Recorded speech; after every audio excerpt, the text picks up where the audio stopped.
Presidente da Argentina aumenta o salário mínimo, congela a gasolina e reduz o imposto de renda dos mais pobres. Novo pacote econômico de Maurício Macri tenta conter crise após derrota nas eleições primárias. No Piauí, presidente Bolsonaro diz que bandidos de esquerda começam a voltar ao poder na Argentina. Governo reduz as tarifas de importação de remédios para AIDS, câncer, fraldas e absorventes. Há 2 dias de terminar a vacinação contra o sarampo, 75% do público-alvo não foi imunizado. Incêndio em ilha na Grécia provoca catástrofe ecológica e centenas de pessoas deixam suas casas. Aplicativo promete evitar desperdício de dinheiro com contratações mal sucedidas de funcionários. No interior paulista, a paixão pela cutelaria resiste ao tempo e às novas tecnologias. Agora no Jornal das 22.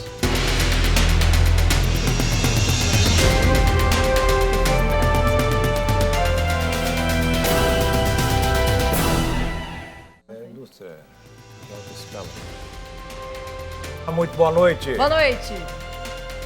Durante discurso no Piauí, o presidente Jair Bolsonaro disse que bandidos de esquerda começaram a voltar ao poder na Argentina. Bolsonaro apoia o atual presidente Maurício Macri, candidato à reeleição, que perdeu as primárias para a chapa formada por Alberto Fernandes e Cristina Kirchner. Para reverter o quadro, hoje, Maurício Macri anunciou um pacote econômico. Entre as novas medidas estão o aumento do salário mínimo e o congelamento do preço da gasolina por 90 dias. O presidente argentino Maurício Macri pediu desculpas pelo aborrecimento após o revés eleitoral nas primárias do último domingo e anunciou medidas salariais para aliviar as consequências da inflação. Ouvi o que quiseram me dizer no domingo. Estas são medidas que trarão alívio para 17 milhões de trabalhadores e suas famílias e para pequenos e médios empresários. Macri, que buscará a reeleição em 27 de outubro, anunciou que haverá aumentos específicos para funcionários, redução de impostos para os trabalhadores e que o preço da gasolina será congelado por 90 dias. O aumento no salário mínimo será de 25%. Atualmente, o valor é de R$ 12.500 pesos, ou R$ 840. Está abaixo do custo da cesta básica. A medida beneficiará 2 milhões de trabalhadores argentinos. Enquanto isso, aqui no Brasil, durante um discurso para moradores de Parnaíba, no Piauí, o presidente Bolsonaro, que apoia Maurício Macri, criticou o cenário político na Argentina. No último domingo, Macri perdeu as primárias para a chapa formada por Alberto Fernandes e Cristina Kirchner. Olha o que está acontecendo na Argentina agora. A Argentina está mergulhando num caos. A Argentina começa a trilhar o rumo da Venezuela. Porque nas primárias, bandidos de esquerda começaram a voltar ao poder. Ainda no mesmo discurso feito no aeroporto de Parnaíba, Bolsonaro criticou corruptos e comunistas do Brasil. O Mossad me disse agora há pouco que nós vamos acabar com o cocô no Brasil. O cocô é essa raça de corrupto e comunista.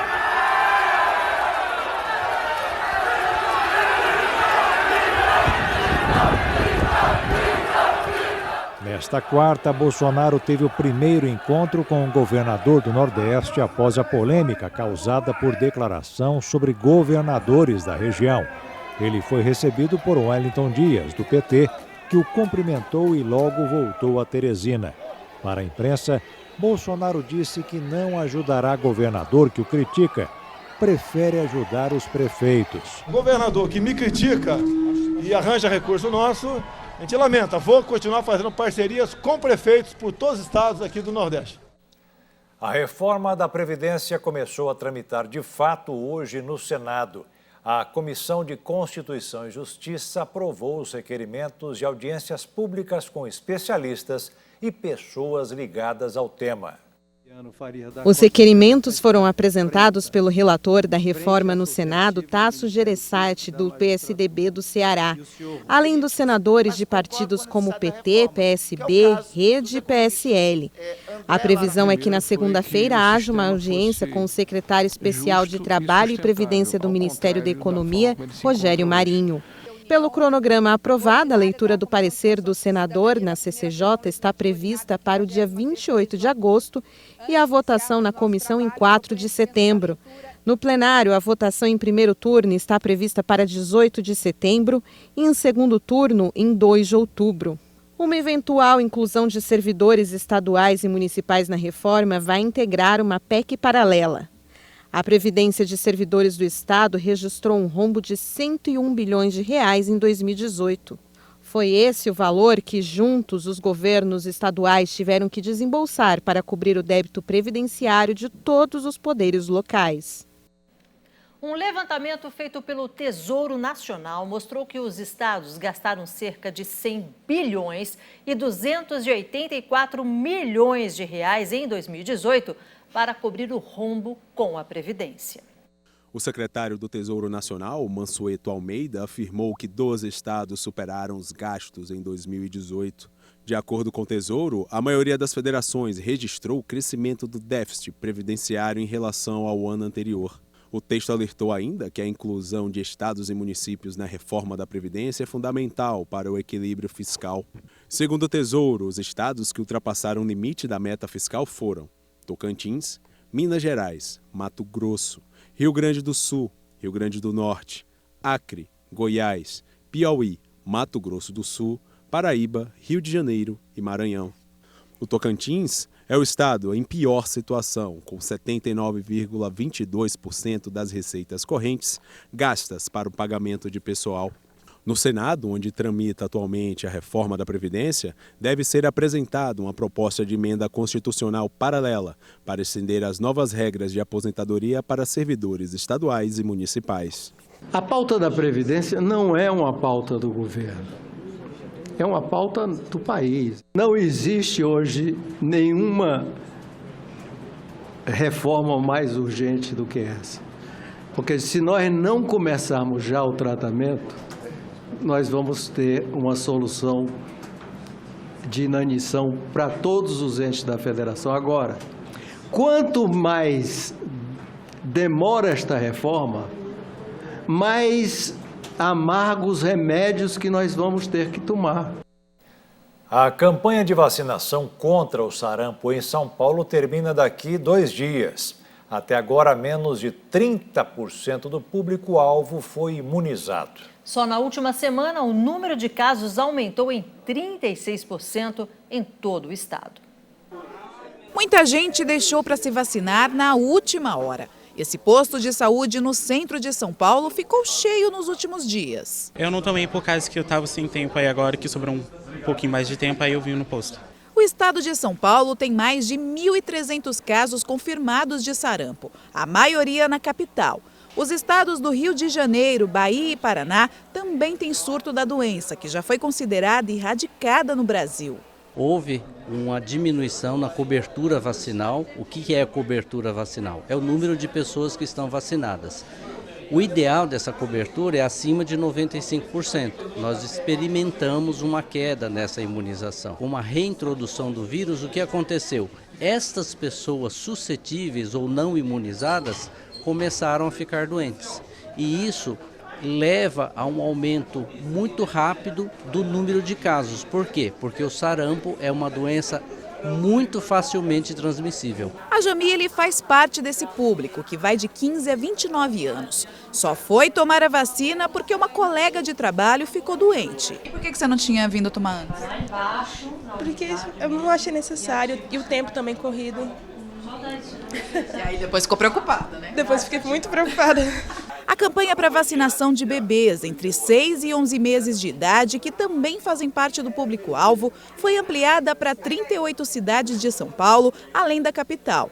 Quem não está dentro dessa faixa etária, mas teve contato com alguém infectado, tem que ser imunizado. É o caso da Adriana. A gente está com uma funcionária e ela estava ontem no escritório e estava com umas manchinhas vermelhas e teve uma febre muito forte na segunda. Mas até então a gente achou que era uma alergia. Aí já isolaram ela, já estava toda focada. Aí a médica já mandou, né, um comunicado falando que quem teve contato com ela que era para se vacinar. Quando você tem um caso de pessoa com sarampo, esta pessoa pode contaminar até 20 outras pessoas. Então, no seu entorno, no seu contato diário com outras pessoas, estas outras pessoas podem estar suscetíveis. Então, estas pessoas precisam ser imunizadas. O vírus do sarampo pode ser transmitido pelo ar, quando o doente fala, tosse ou espirra perto da gente, e pode causar complicações graves. Pneumonia, pode ter insuficiência respiratória e pode ter complicações neurológicas tardias.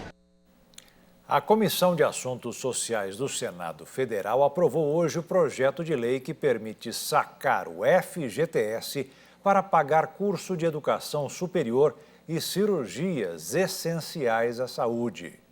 Essa nova lei irá permitir que os estudantes do ensino superior usem o FGTS para quitar dívidas com a instituição de ensino. A lei permite ainda que o trabalhador use o recurso também para realizar cirurgias que seja essencial para a saúde. Atualmente, o FGTS pode ser sacado pelo trabalhador em casos como aposentadoria, compra da casa própria, demissão sem justa causa, em casos de doenças graves, entre outros motivos. O trabalhador também pode usar o FGTS em caso de necessidade pessoal urgente e grave, como perda da casa por chuvas, quando uma situação é considerada calamidade pública por portaria do governo federal. O projeto passará por análise nas comissões da Câmara, mas antes de ir ao plenário, precisa de maioria simples para ser aprovado. O texto agora seguirá para a Câmara dos Deputados, a menos que haja algum recurso para que a matéria seja votada no plenário do Senado. E a seguir, o aplicativo promete aumentar contratações e diminuir as demissões. E ainda, rebeldes extremistas derrubam o avião do governo sírio de Bashar al-Assad. A Câmara dos Deputados votou hoje as mudanças no texto da medida provisória da liberdade econômica, que foi aprovado ontem à noite. A MP prevê ações para reduzir a burocracia sobre as atividades econômicas praticadas no país.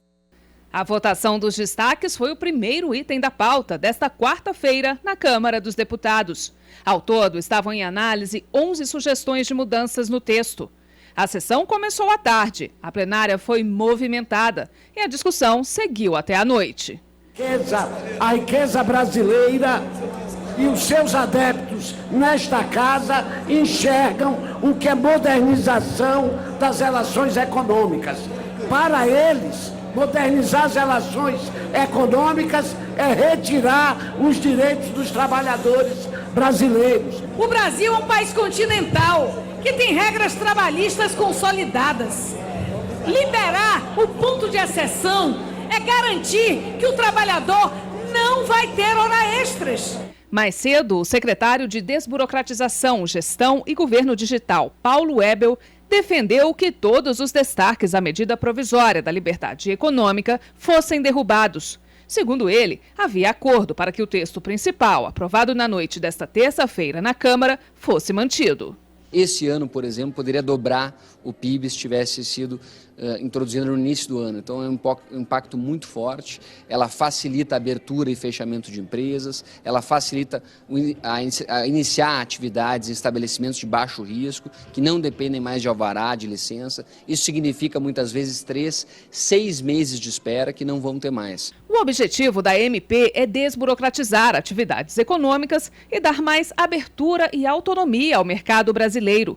Contudo, ao passar pela Comissão Especial da Casa, o projeto recebeu 301 emendas, das quais 126 foram acatadas pelo relator, deputado Jerônimo Gerger, do PP, integral ou parcialmente. Para ser aprovada na Câmara, a MP foi enxugada, principalmente com a retirada de artigos que alteravam regras trabalhistas. O ponto mais polêmico era o que tratava do trabalho aos domingos e feriados. Ficou assim: o trabalhador terá obrigatoriamente um domingo de folga a cada 3 domingos trabalhados. E sempre que trabalhar no domingo, terá que receber uma remuneração em dobro ou ganhar uma folga durante a semana. E as folgas semanais, conforme o texto, devem ser preferencialmente aos domingos. Também foram mantidos no texto: pequenos comerciantes e prestadores de serviço não precisam de alvará para funcionar. Fica criada a carteira de trabalho digital. O texto permite também que documentos públicos digitais passem a ter o mesmo valor de documentos originais. E diz que o e-social deve ser substituído em 6 meses por um sistema simplificado.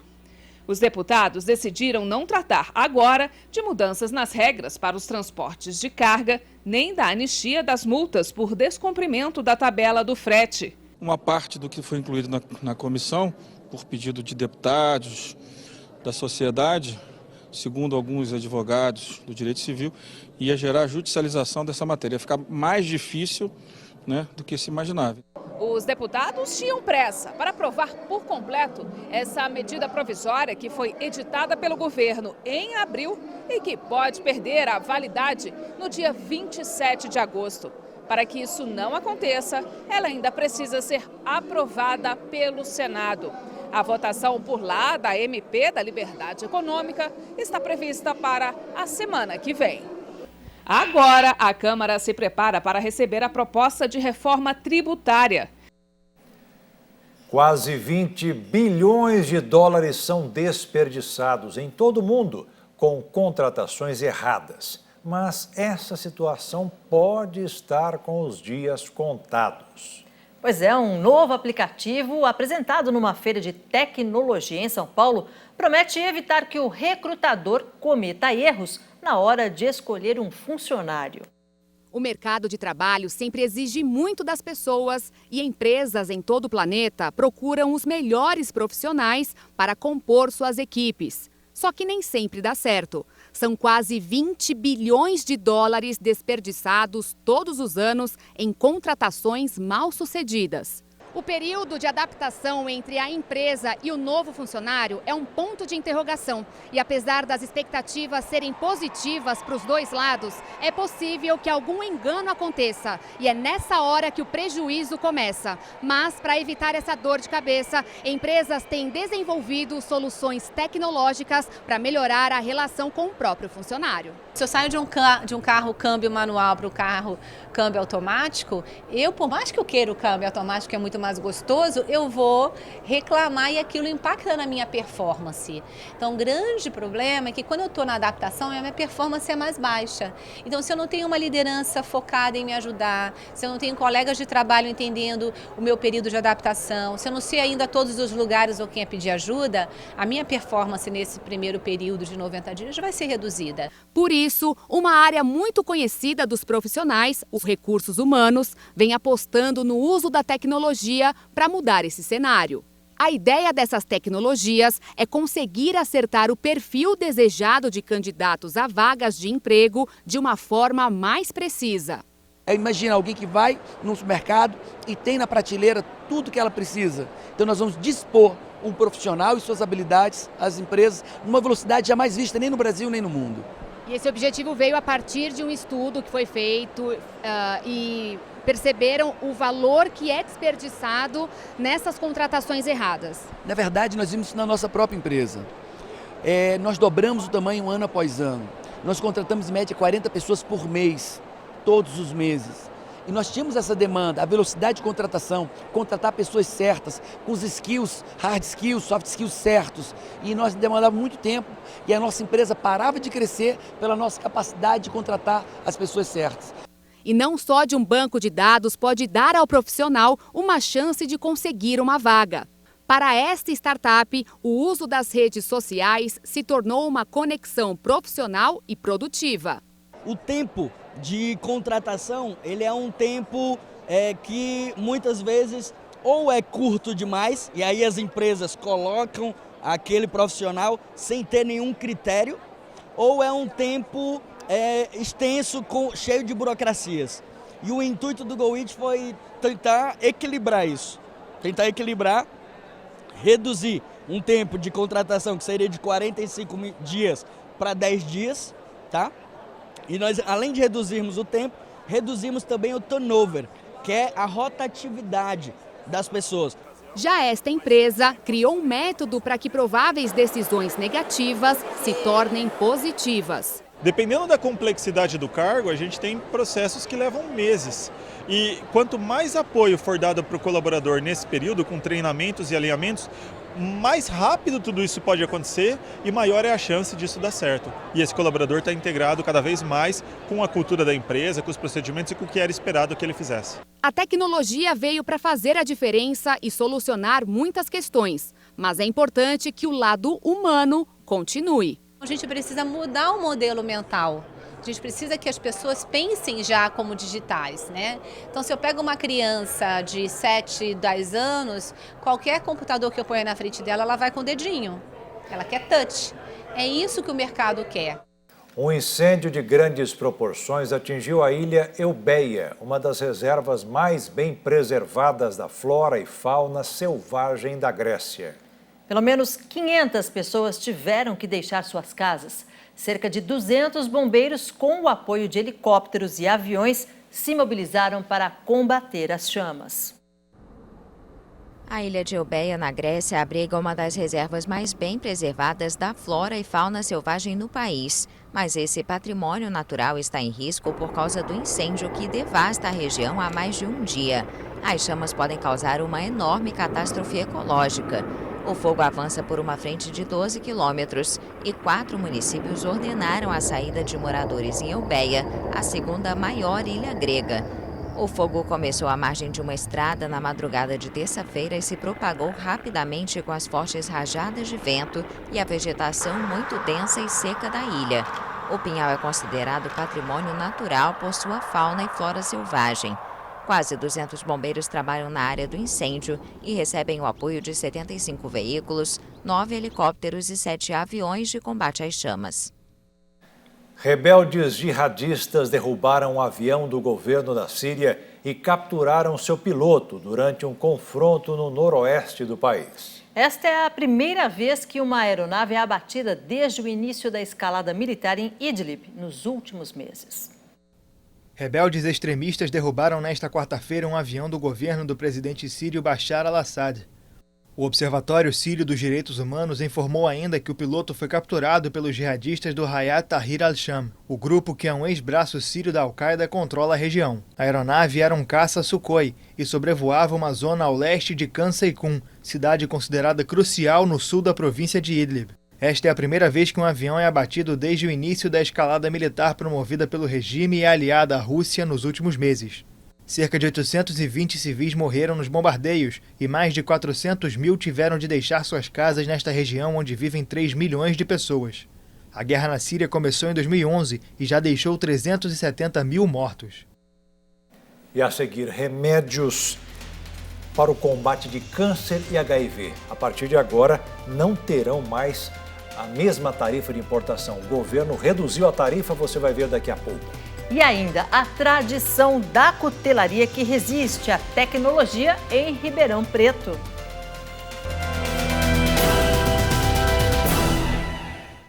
O governo federal reduziu a tarifa de importação de fraldas, absorventes e medicamentos para o tratamento de pessoas com câncer e o HIV. As regras começaram a valer no início desse mês, no dia 7 de agosto. Seguindo a nova diretriz do governo de abrir o mercado brasileiro para os importados, também ficou menor a tributação de vários insumos industriais, além de partes, peças e equipamentos para a construção e operação de centros de dados. Segundo o Ministério da Economia, a medida tem como objetivo diminuir o custo de produção das empresas instaladas no Brasil e o preço dos produtos para os consumidores. O órgão projeta uma redução de gastos com tarifas de importação em torno de 150 milhões de reais por ano, incluindo empresas privadas e o governo federal, que compra medicamento no âmbito do Sistema Único de Saúde, o SUS. Atualmente, o Brasil mantém até 31 de dezembro de 2021 uma lista de 100 itens autorizados pelo Mercosul que podem ser vendidos para países membros do grupo, sem necessidade de permissão de outro membro. Brasil, Argentina, Paraguai e Uruguai podem modificar unilateralmente a cada 6 meses até 20% do total de produtos incluídos em suas respectivas listas. E no mercado financeiro, o dólar passou dos R$ 4,00 nesta quarta-feira. A moeda norte-americana subiu 1,85% e encerrou o dia cotada a R$ 4,00, 0,41 na venda. A Justiça de Campo Grande liberou da prisão o policial militar que matou um bioquímico durante uma sessão de cinema em Dourados. O crime ocorreu em julho, período de férias escolares. A Justiça concedeu o pedido de habeas corpus e mandou soltar o policial militar Djavan Batista dos Santos, de 37 anos, que matou com um tiro o bioquímico Júlio César Cerveira Filho, dentro de uma sala de cinema no shopping Avenida Center, aqui em Dourados. Após 38 dias preso no presídio militar de Campo Grande, Djavan já foi solto e está trabalhando internamente no pelotão de Dourados da Polícia Militar Ambiental, onde ele já atuava antes do assassinato. O crime ocorreu no dia 8 de julho, quando o policial ambiental e o bioquímico estavam em uma sala de cinema com seus filhos para assistir um filme infantil. Câmeras de segurança registraram o momento da discussão, que ocorreu por causa da ocupação de uma poltrona. Nas imagens é possível ver que os dois se dirigem à porta do cinema, onde entram em luta corporal, e o momento do disparo que atingiu Júlio no tórax e o matou na hora. O policial alega que o disparo foi acidentalmente e afirma que o bioquímico agrediu o filho dele, dando início toda a confusão. Passamos a semana falando sobre tumultos no Aeroporto Internacional de Hong Kong e finalmente voltou a operar hoje, após 2 dias de ocupações por manifestantes. A crise política na cidade aumentou nas últimas semanas após a rejeição a um projeto de lei de autorização de extradições para Pequim, que é a capital chinesa. A maioria dos voos decolaram normalmente nesta quarta-feira no Aeroporto Internacional de Hong Kong, após dias com suspensões e cancelamentos de centenas de voos, devido às manifestações pró-democracia há 10 semanas. Hong Kong passa por sua crise política mais grave desde sua reanexação à China em 97. As manifestações surgiram em rejeição a um projeto de lei que autorizaria extradições para Pequim. Mas as reivindicações foram ampliadas para denunciar a ingerência da China continental nos assuntos internos. O presidente dos Estados Unidos, Donald Trump, classificou a situação em Hong Kong como muito difícil, complicada, mas acrescentou que espera que tudo seja resolvido sem violência. A paixão pela cutelaria acabou virando profissão em Ribeirão Preto e o resultado é a produção de facas e facões artesanais que resistem ao tempo e às novas tecnologias. No campo, máquinas e implementos cada vez mais modernos. Tecnologia que impulsionou a produção e a produtividade agrícola e fez o meio rural deixar de cultivar para o consumo nas próprias fazendas e se tornar o celeiro de alimentos para o mundo. Mesmo com toda esta tecnologia lá no campo, algumas ferramentas resistem ao tempo, como é o caso das facas e facões, muitas vezes confeccionados artesanalmente pelos cuteleiros. Seu Cabete trabalhou durante décadas com a área industrial. Precisando de um hobby para aliviar o estresse, buscou no início dos anos 2000 informações para produzir facas, machados e serrotes. Não parou e há pouco tempo se dedicou ainda mais à cutelaria. A gente tem que estar sempre aí trabalhando e desenvolvendo novas técnicas, pesquisando novos materiais. Logo, além de receber encomendas, passou a realizar cursos e multiplicar a paixão. Álvaro foi um dos alunos. Ele resgatou a influência de infância do avô e do pai e depois de aprender também passou a produzir facas e facões. É uma forja antiga do meu avô, a carvão, uma forja a carvão que meu avô usava para fazer a têmpera dos canivetes que ele fazia, junto com meu pai. E daí me acendeu, me estralou, acendeu a lâmpada na cabeça e tive a ideia de começar a voltar nessa tradição e começar a fazer minhas próprias facas. O tempo de confecção da faca varia, depende de qual é o tipo de aço e escolha do cabo. É na forja que os materiais começam a ser esculpidos em temperatura acima de 1000 graus. Se deixar muito, derrete. Se for pouco, não consegue a forma adequada. Nas etapas seguintes, o aço passa por desbaste na lixadeira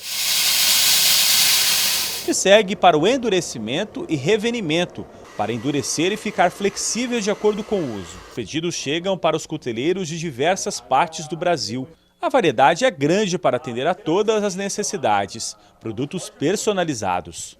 É uma faca que ela tem uma guarda fechada para a pessoa enfiar o dedo e ficar difícil dela cair da mão.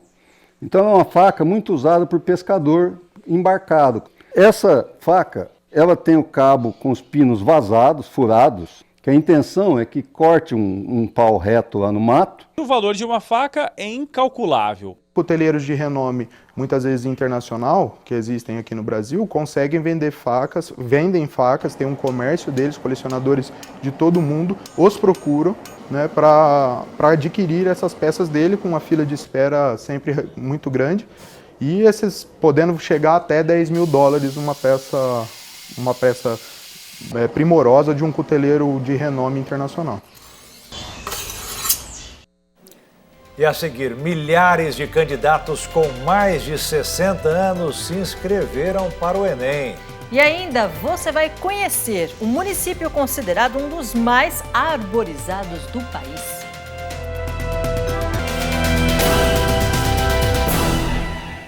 A Universidade de São Paulo está entre as 10 melhores do mundo. O ranking faz parte da pesquisa do Centro de Estudos em Ciência e Tecnologia da Universidade de Leiden, na Holanda.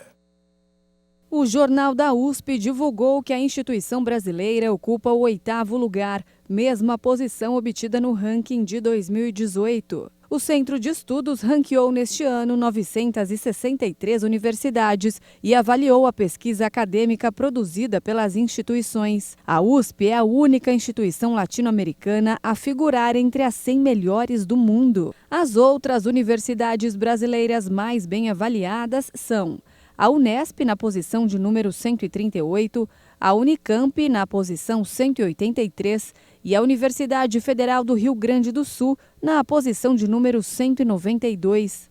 Neste ranking, além da classificação geral, foram analisados os indicadores das instituições no período de 2014 a 2017 em 4 vertentes: impacto científico, colaboração, artigos publicados na modalidade de acesso aberto e diversidade de gênero, que é o número de autorias masculinas e femininas. E a NASA já se prepara para a próxima missão a Marte, que deve acontecer em 2020. A agência espacial colocou em operação um novo robô para percorrer as superfícies da ilha vulcânica na Islândia. O protótipo percorre os campos de lava Lambahan, que fica na base da segunda maior geleira do país, a Langkjøkul. A Islândia é única por várias razões. A principal razão pela qual nós viemos até aqui é por causa da mineralogia. É muito semelhante ao que encontraríamos em Marte. Para especialistas, as superfícies da ilha vulcânica e de Marte são semelhantes. Cientificamente, escolhemos o local porque estamos interessados em como a areia e as rochas mudam tanto sua química quanto suas propriedades físicas à medida que se movem da geleira para o rio até finalmente serem transportadas pelo vento. O robô que explora a Islândia é apenas um protótipo daquele que irá para o espaço. O objetivo é continuar o trabalho do Curiosity, que explora Marte desde 2012. O rover busca sinais de vida e faz preparativos para a exploração humana.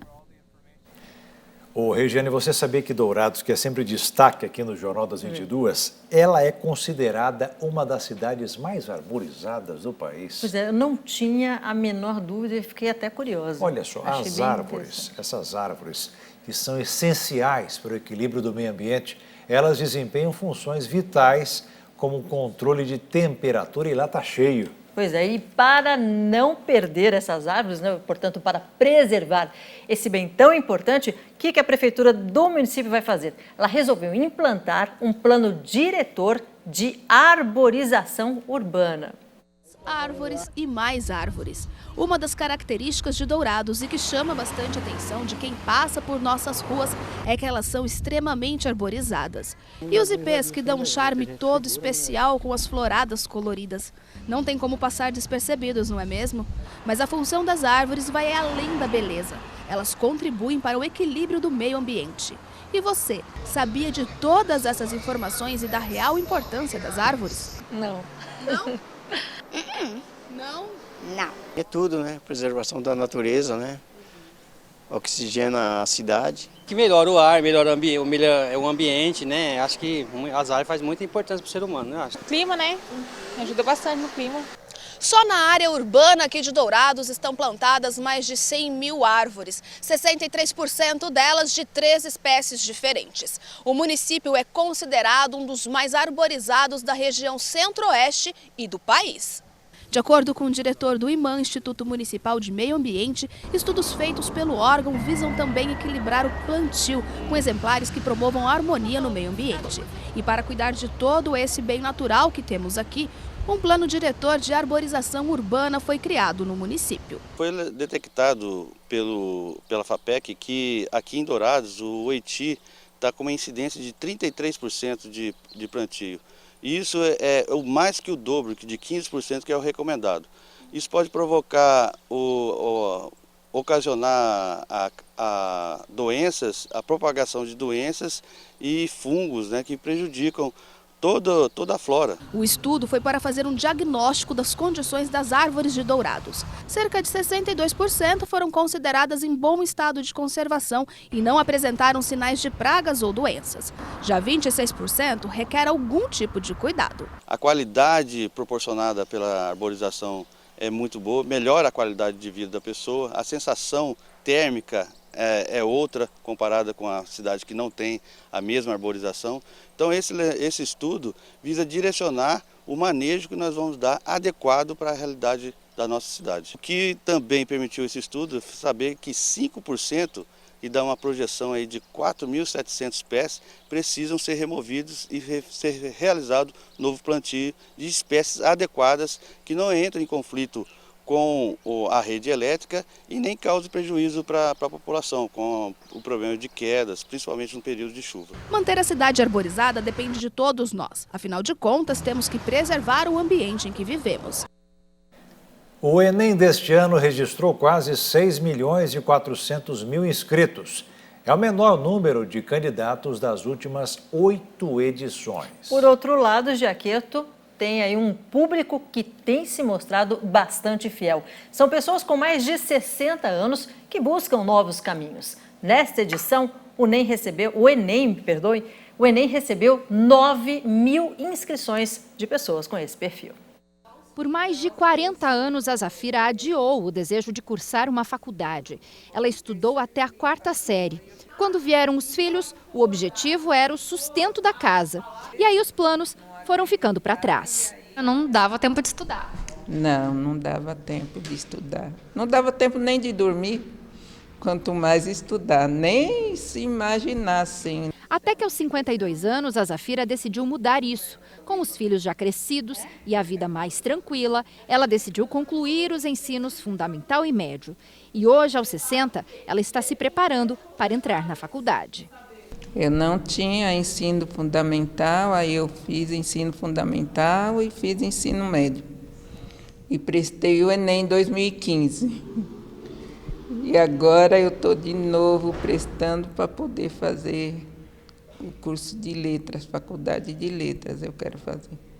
Neste ano, mais de 5 milhões de pessoas se inscreveram para o Enem. E mais de 9.000 candidatos têm acima de 60 anos. Muitos já criaram os filhos, já se tornaram avós, mas decidiram enfrentar qualquer dificuldade que fosse para estarem aqui, na sala de aula, e realizarem o sonho de entrar na universidade. Foi exatamente assim com a Doroteia. Depois de criar 3 filhos e de ajudar a cuidar do neto, tirou da gaveta o projeto de cursar pedagogia.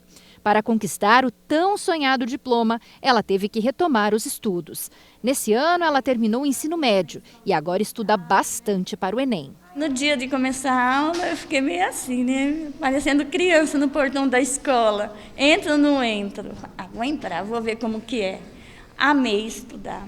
1 ano e meio, sexta-feira agora foi minha formatura. Amei minha formatura. E aí agora eu vou pro Enem. Esse curso preparatório já recebeu vários estudantes acima dos 50 anos. O coordenador conta que os mais velhos não perdem nada para os mais novos e que alguns são até mais dedicados que muitos jovens. Que as pessoas são motivadas, mas achar que idade não é problema, que realmente não é, né? Procura o cursinho aqui para estudar, pô. Que não é problema idade. De acordo com o último censo da educação superior, realizado em 2017, existem no Brasil quase 27 mil pessoas com 60 anos ou mais matriculadas em universidades públicas e privadas. Segundo especialistas, qualquer um é capaz de vencer os desafios impostos pela idade. A gente sabe que tem uma defasagem, sim, pelo fator idade, mas existem outras variáveis que entram aí, que não é só a idade. Tá? Então, de repente, o mais velho ele pode ser mais cauteloso para responder, ele pode ser mais comprometido que o jovem. Ele pode estar por escolha e não por pressão do mercado de trabalho como o jovem. A Zafira e a Doroteia são mais que um exemplo de mudança. São a prova que não há idade para tentar melhorar a vida. Como que a senhora se sente? Feliz. Muito feliz. Porque eu tive uma infância muito difícil. E hoje eu acredito que eu vou me realizar. Ao menos dar esse orgulho para meus filhos. Porque meus filhos já vão estar tudo formado e a mãe junto.